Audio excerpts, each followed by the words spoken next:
Aksidente na naman sa motorsiklo mga kapuso. Isang motorsiklo ang sumemplang matapos sumantad sa Marcos Highway sa Marikina. Sugatan ang sakay na lalaki na nakainom umano. Si Oscar Oida, naka-alerto 24, eksklusibo.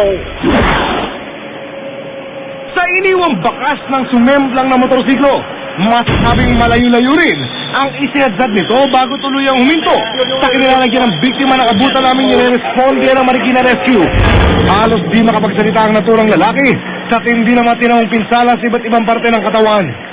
Ayon sa mga rescuer, umipit pa raw kasi ang paa nito sa rayos ng gulong, kung kaya't lalong lumala ang sitwasyon.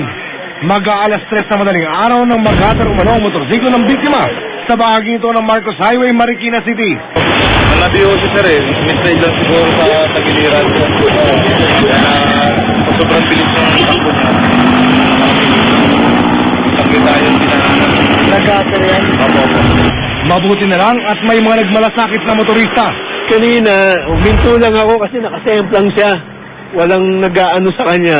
Nakasemplang lang siya dyan, nakahiga siya, hinintuan ko. So, yun. Initially, akala ko patay na eh. Pero nung pinulsuhan ko gumalaw, as binlock ko na siya ng kotse ko. Dahil mga truck yung dumadaan eh. Kung sila raw ang tatanungin, sa amoy pala ng biktima, di may tatangging nakainom ang biktima. Mukhang nakainom. Sabi niya, nakainom daw siya eh. Siya na yung nagsabi na nakainom siya. At dahil sa mabilis na pag-aksyon ng mga rescuer, agad na isugod sa ospital ang biktima, kung kaya't naiwasan ang karagdagang banta, di lamang sa biktima, kundi pati na rin sa iba pang mga motorista. Oscar Oida, naka-alerto, 24.